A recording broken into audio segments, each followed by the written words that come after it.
In the dark, endless expanse of the North Atlantic, where wind and water conspired to swallow ships whole, the battle for the survival of Britain was being fought not by armies on land, but by convoys, long, slow-moving lines of merchant ships carrying food, fuel, and weapons from America.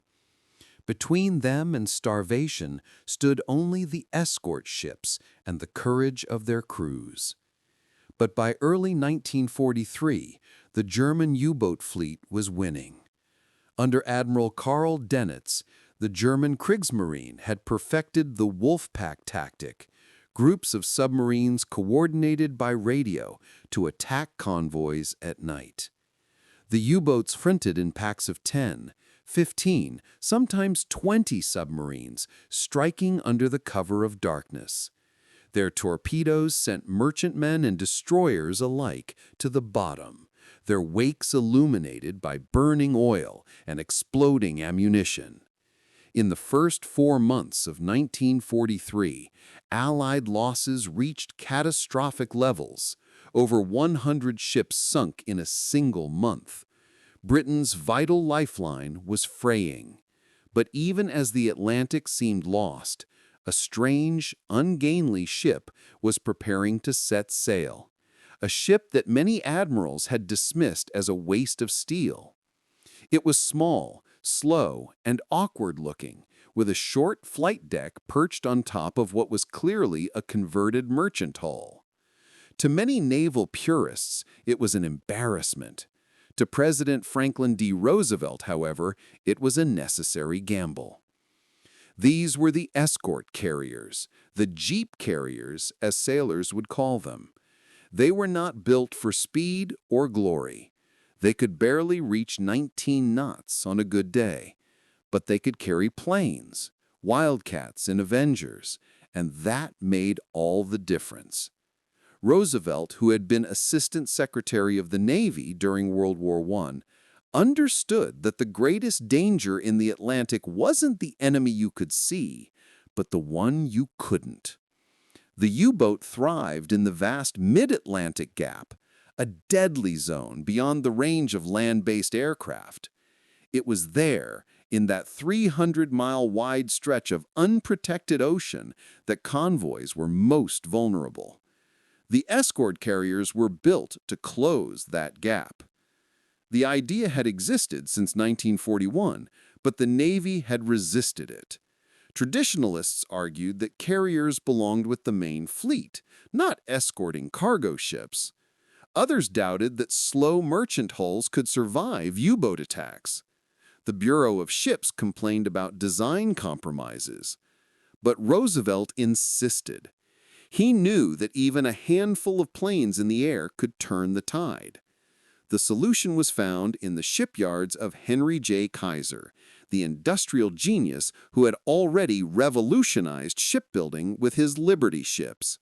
Kaiser's method was radical, standardized assembly line production.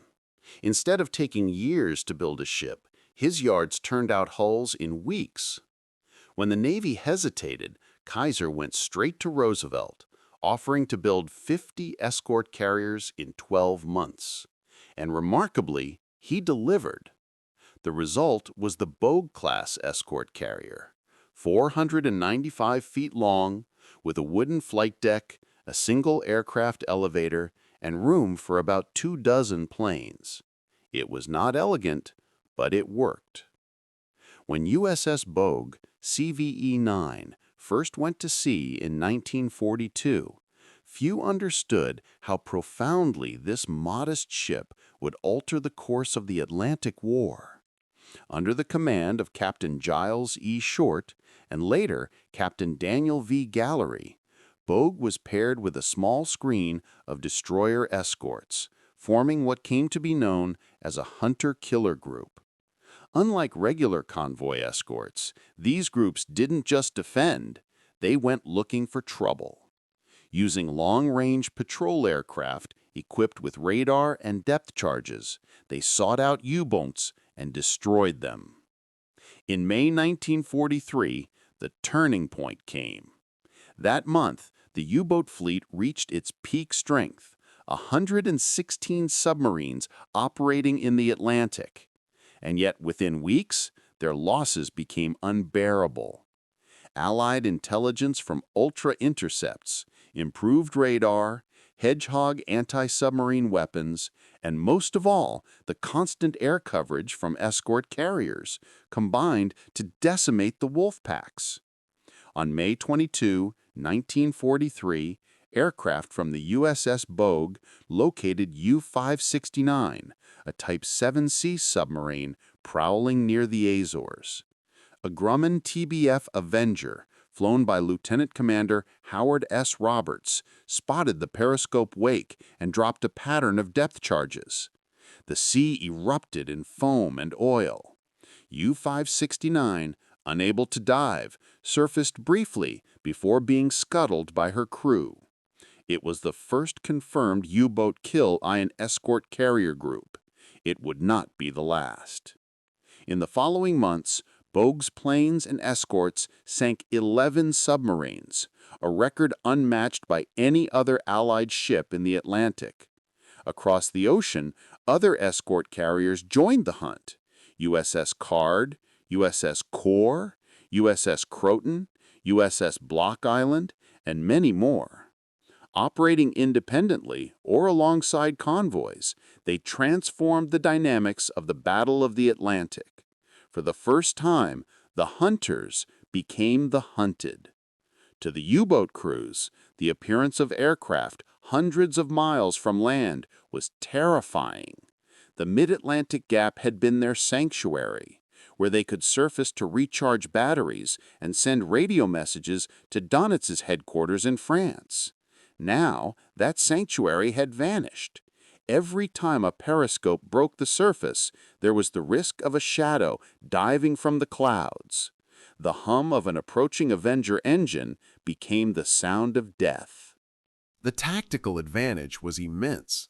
Each escort carrier carried a complement of Grumman F-4F Wildcats for air cover and TBF Avengers for anti-submarine patrols. The Avengers could stay aloft for 8 hours, sweeping wide arcs with radar and magnetic anomaly detectors to locate submerged U-boats.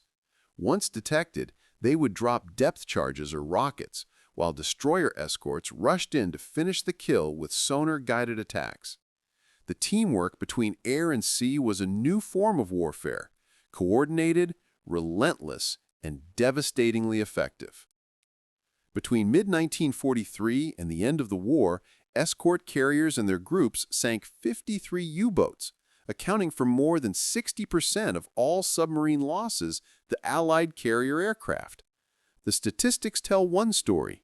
The human experience tells another. Life aboard an escort carrier was not glamorous. The ships were cramped and rolled heavily in rough seas. Their wooden decks buckled under heavy landings. The crews called them baby flat tops, or Kaiser coffins. But the men who served on them understood their mission. Pilots took off in storm conditions, often unable to see the horizon, knowing that if they ditched in the freezing Atlantic, rescue might never come. Yet they kept flying, sometimes 6, 7 patrols a day. In the words of one Avenger pilot, Lieutenant J.G. John W. Lambden, it was like fighting ghosts. You never saw them until they were dead, just an oil slick and some wreckage where they'd been. For the merchant sailors, the change was immediate. Convoy after convoy began to cross the Atlantic without loss. The hunters that once stalked them were being driven back. In May 1943, the same month Bogue scored her first kill, Dönitz withdrew the U-boats from the North Atlantic, admitting that the losses had become unsustainable. It was the first clear Allied victory of the Battle of the Atlantic. But the story of the escort carriers didn't end there.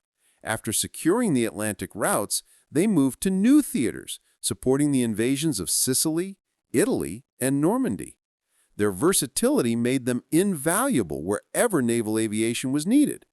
And in the Pacific, they proved their worth again, none more dramatically than during the battle off Samar in October 1944. There, a small group of escort carriers, Taffy 3, part of the Leyte Gulf operations, found themselves facing the might of the Japanese center force, including battleships and heavy cruisers.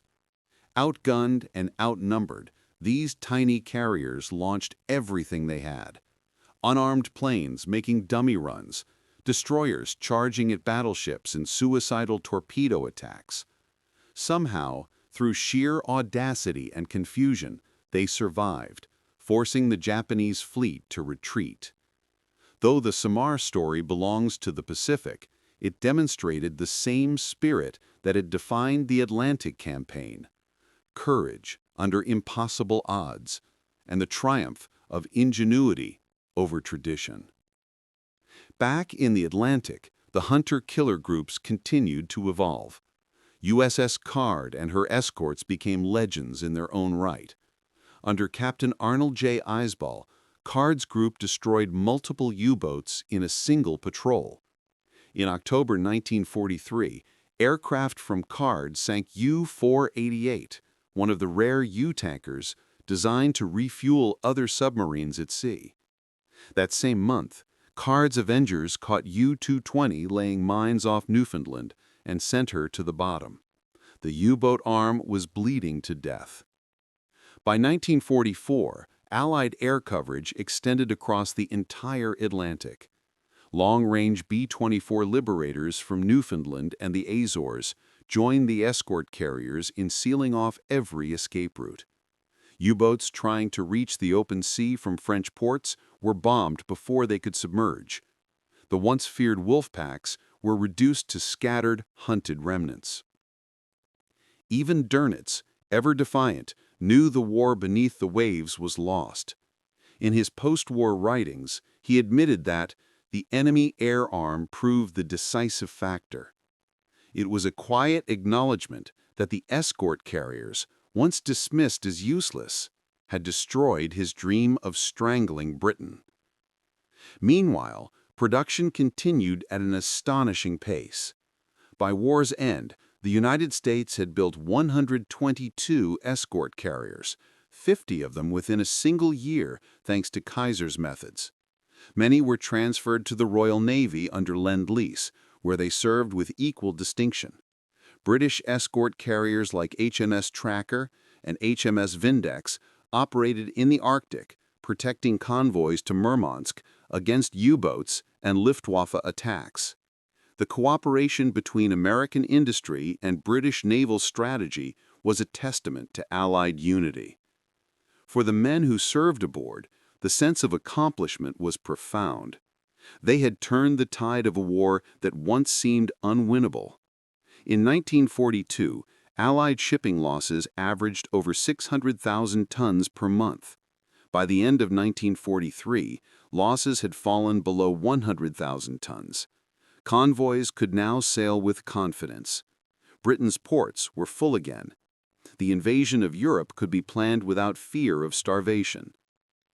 Each small carrier had played its part, launching patrols, rescuing survivors, and striking back at an invisible enemy. Their flight decks were scarred and weather-beaten, their aircraft patched with salt and bullet holes. Yet they kept sailing, week after week, in the world's most dangerous waters. In one encounter in the summer of 1943, aircraft from the USS Bogue sighted U-487, another German supply submarine. The Avenger pilots attacked repeatedly, forcing the U-boat to the surface. As the destroyer escorts closed in, the German crew abandoned ship. Among them were several officers wearing life vests marked with swastikas. One of Corps' sailors later wrote in his diary, "They looked young, no older than us, but they were finished. They knew it." Such scenes repeated across the Atlantic. The submarine menace that had once threatened the outcome of the war was systematically destroyed by a combination of technology, intelligence, and industrial might. Yet none of it would have been possible without the political will to take risks.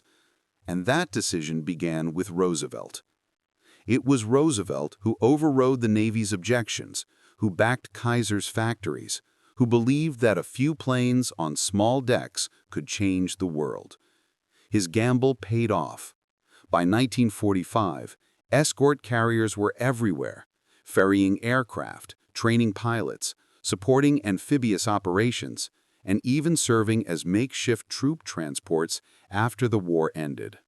The legacy of the escort carrier was lasting. They paved the way for post-war naval aviation strategy, proving that air power need not be limited to giant fleet carriers.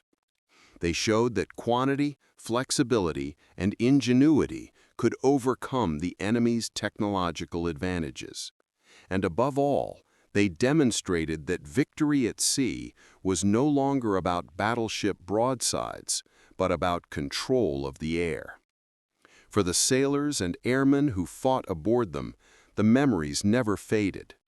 Decades later, veterans of USS Bogue, Card, and Croatan still recalled the eerie calm before each patrol, the endless gray sea, the brief flash of a periscope wake, and the moment when the ocean exploded in fire and foam.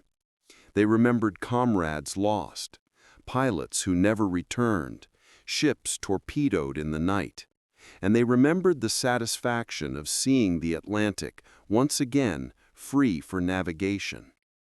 By war's end, U-boat Command had lost 784 submarines, more than 3/4 of its force.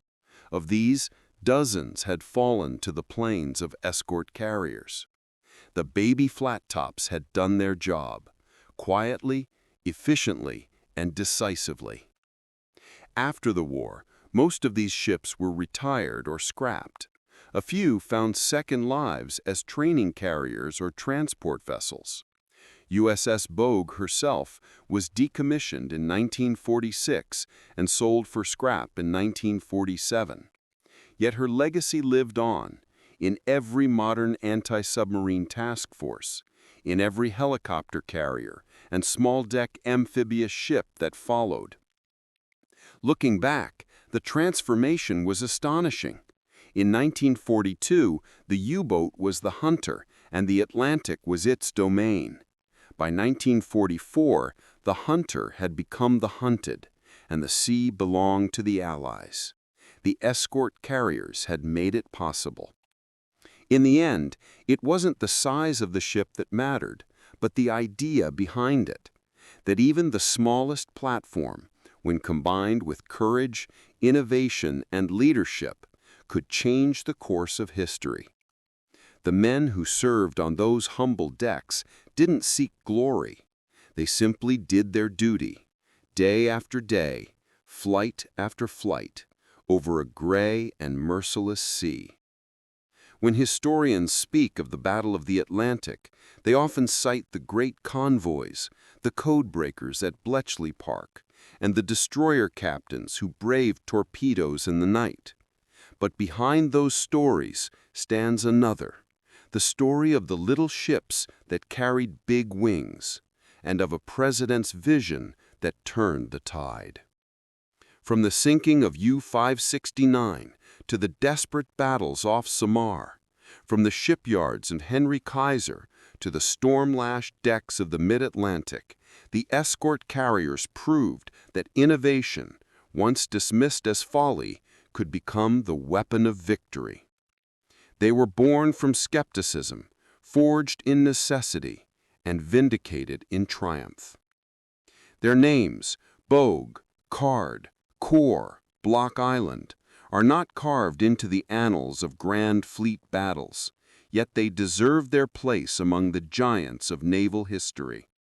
For they closed the Atlantic air gap, ended the U-boat's reign, and ensured that the lifeline between America and Britain would never again be broken. And so, as the gray Atlantic swells rolled on after 1945, silent once more except for the wind, the legacy of the escort carriers endured, a testament to the power of vision, the courage of ordinary men, and the ships that, against all odds, changed the fate of the world.